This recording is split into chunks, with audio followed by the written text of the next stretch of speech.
Well, hello, everybody. Welcome. Thanks for being here. Hello, We hello. have Michelle Charles from the Canton Symphony, Alex Coon from Massillon Museum, and Robb Hankins from ArtsinStark. We're so happy to have all of you coordinated today, and thank you so much for your time. Thank you.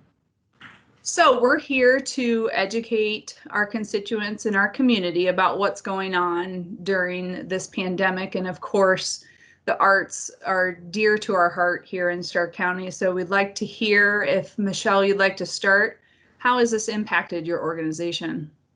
Well, we immediately shut down. We've been shut down since March 11th, and we have not had any performances since then.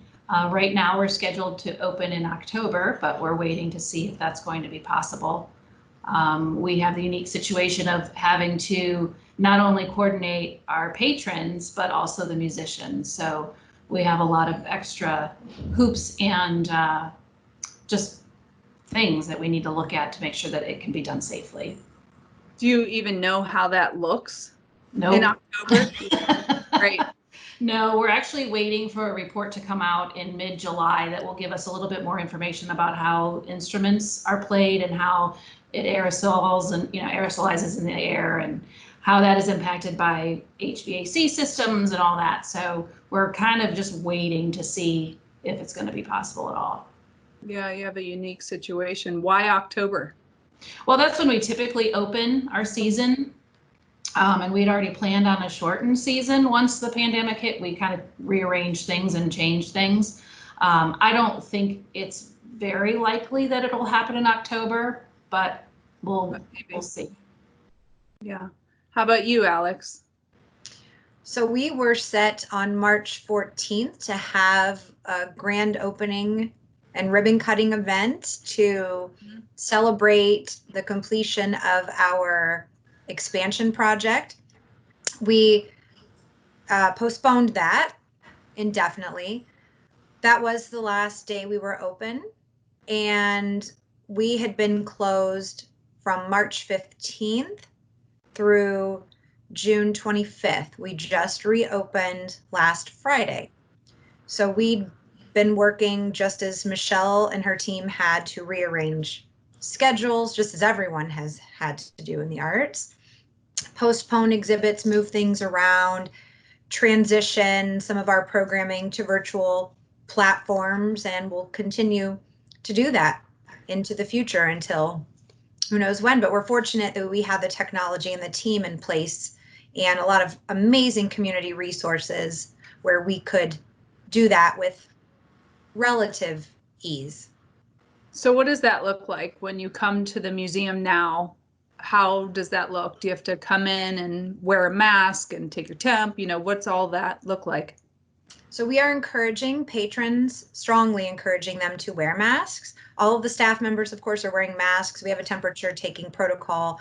All contracted staff, all of the vendors with whom we work, any meetings we have scheduled, all of those participants are required to wear masks. But we've incorporated social distancing mechanisms in all of our spaces. We have reopened all of the galleries, and we've limited the occupancy.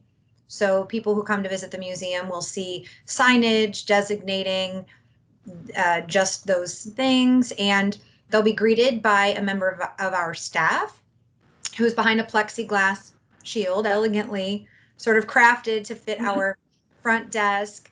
And that staff person communicates what the new protocols are. We're also requesting people offer contact information if they wish to do so for tracing purposes.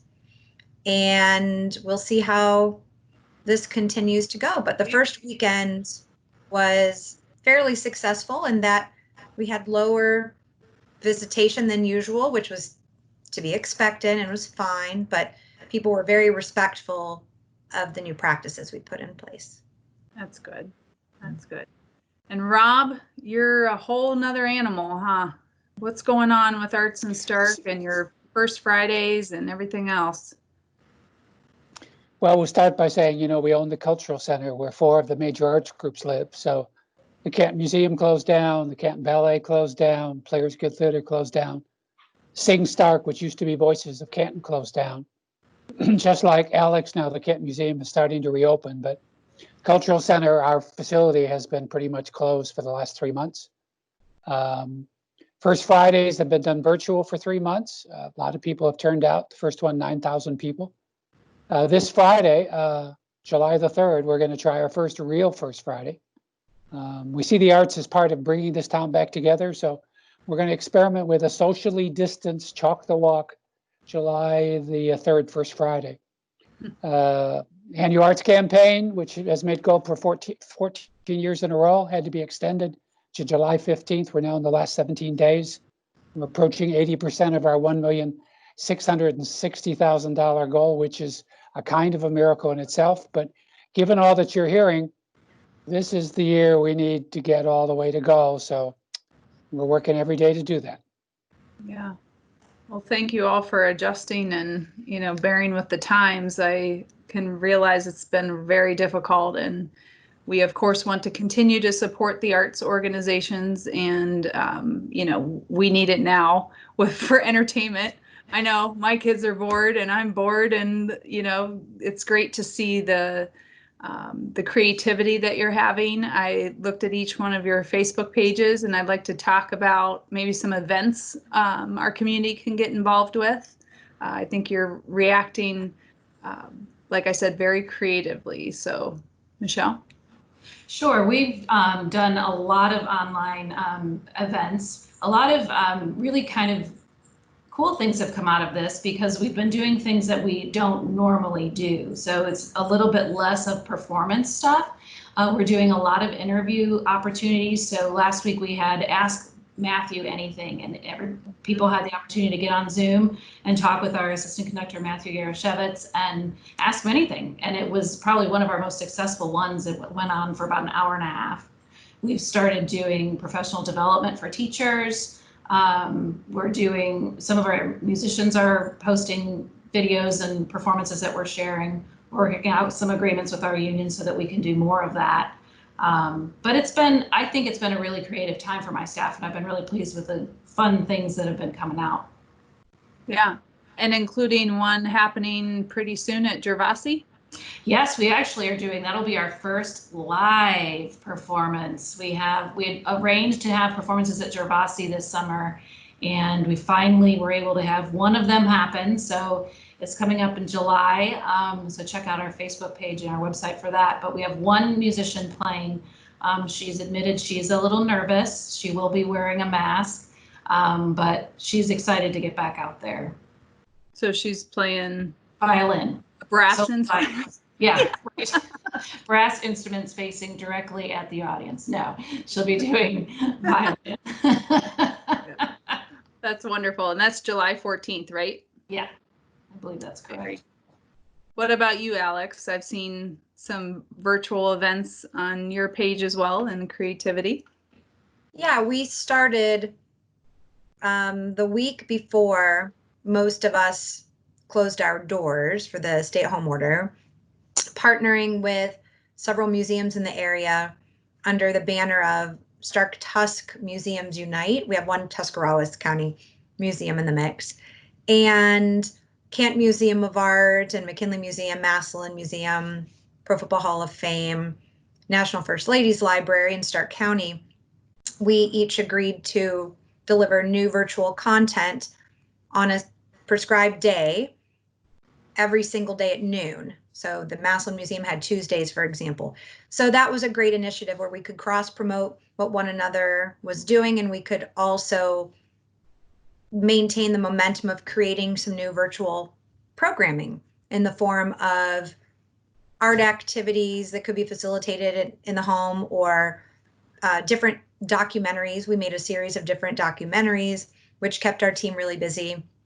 And virtual puzzles, jigsaw puzzles have been huge during this period of time. So we transformed a lot of the artifacts in our collection into virtual jigsaw puzzles people could engage with. And it really forced us to take a look at all the educator resources on our website and how they could be more accessible. So we maintained a lot of that momentum during, and the exhibits, the big event that we have coming up, that's an annual favorite, a year of planning is required to launch, and we're going to attempt to create another fun, energetic event around this year's island party, although it will be virtual. So on Friday, July 17th, we have a watch party from 7 to 8:30. Carlos Jones and members of his band will be performing, not live, but we're going to treat it like a live event. We'll have different vignettes peppered throughout. They will have performed a few nights earlier at the museum. And we'll have some fun and exciting little promos leading up where you can transform your patio into an island oasis. We'll teach you how to make the perfect margarita so you can be island party ready. Yeah. Yes. Yeah. And then you can sit back and relax via Facebook Live or our YouTube channel and enjoy on Friday, July 17th. So we're trying to transform artist talks, events like the Island Party, our Big Read Kickoff coming up on July 11th, into virtual iterations of, community favorites. Right. Yeah. And Rob? So we've all been following suit. We've been reading children's stories every night at 8 p.m., 7 days a week for the last 2.5 months. In fact, I think Michelle did one of those. We've had a lot of artists do those. We've been doing free concerts, mini concerts at noon, 2 days a week. We've been doing classes 2 mornings a week. We did a fundraiser, a 60-minute fundraiser called the Arts Happy Hour about a month ago, which raised $33,000 in 60 minutes for the annual arts campaign. And of course, we've been doing First Fridays online. So we're all getting better at this. I think as you can all sense, part of why art is important is because you can't replace a live symphony concert and a live visit to the theater and a live First Friday. But I think we're all becoming more creative while we get back to the new normal. Yeah, absolutely. Now I'm just going to ask a few specific questions. Rob, be it that you're stationed all over Stark County, how are you helping the downtown areas? So, once again, we're in downtown Canton, hands-on. We're in all the downtowns with grants, but we're hands-on in Minerva, Louisville, Canton, and Alliance. We could talk about all of them, but in the interest of time, if you haven't seen Umbrella Alley in Louisville, it's 2020 Louisville been working on for 8 years. They just opened this umbrella alley with like 100 umbrellas hanging in the sky, and it's getting so much press and so much coverage that it's doing what we want the arts to do in all of our downtowns. People are driving for an hour and a half as a tourism experience, so yeah. That's good. Rob, it's on my phone as my screensaver or homepage or whatever you want to say, because it's so pretty. Yeah, the blue sky against it. Yeah. No, once again, all of our cities are working hard. We believe that the arts are the key to tourism development in all our downtowns. So we're all across the county, we're helping make that happen. Yeah. Alex, what's been your largest challenge at the Massillon Museum? I think the largest challenge has been trying to navigate how we can stay on message as it relates to our mission during this period and continuing to deliver meaningful services and experiences to our constituents. I have to say, I'm so grateful for the camaraderie of Michelle and Rob and their respective organizations and the others who are ArtsinStark operating grantees, because I think that maintaining our monthly check-ins and others of us who are of the, within the museum field, staying connected on a weekly, sometimes daily basis has helped us understand how we're stronger together and how we can leverage our respective resources, some of which have been made very limited during this pandemic, to continue to issue the messaging that's important to maintain, because I think one of the biggest fears collectively is that people forget about us. And that's why we've all been trying to stay so present. So whereas I don't think in the arts, the advantage we have is that we're accustomed to collaborating and working together effectively, particularly in Stark County. So that aspect of it has not been a challenge. That's been such a wonderful, it's been such a wonderful help during, this very challenging time. But continuing to find ways to keep our public engaged when they're consistently being bombarded with social media from everyone trying to do the same exact thing we're trying to do, keep them engaged, keep them convinced that their dollars are invested wisely in organizations like ours. I think that's been the biggest challenge for us. Yeah. And I'll flip it, Michelle, what's been a positive out of this time? I think I've been really enjoying watching my team working together. We're a close-knit group. There's only 8 of us. And so we've been having more frequent staff meetings now on Zoom. We're doing them now twice a week instead of once every other week. So watching them interacting with each other and coming up with these really creative new projects that we're doing online and stuff that we're talking about for doing in the fall has been really cool. And it's been really inspirational for me to see how they're all kind of pulling together to come up with these really cool new programs. Yeah. And Rob, I guess one thing I think of in our past discussions have been that the Cultural Center is celebrating its 50th anniversary, and maybe all the events you had planned and worked so hard for aren't coming to fruition. So what's the planning and what will the community see to help celebrate those 50 years? Well, I'm happy to say that we were supposed to start our first official event in October. So we may still have time to stay on schedule, but we're also prepared to adapt. What you're going to see in July is we're starting to do a 6-month marketing campaign with videos and stories from the first 50 years of the Cultural Center.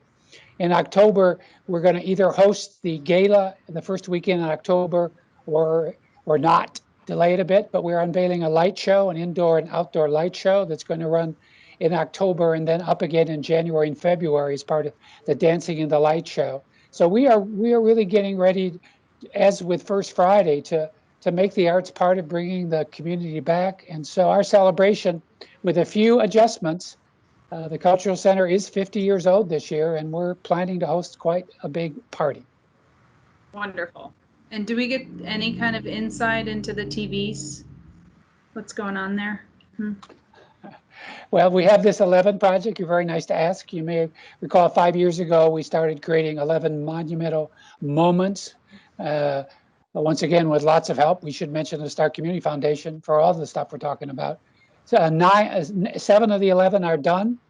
Moments 8 and 9 are coming. Number 8 will be the Ice Bowl game out of Belden bricks on a hill in front of the Canton Ballet. An artist named Brad Spencer is carving it in North Carolina as we talk.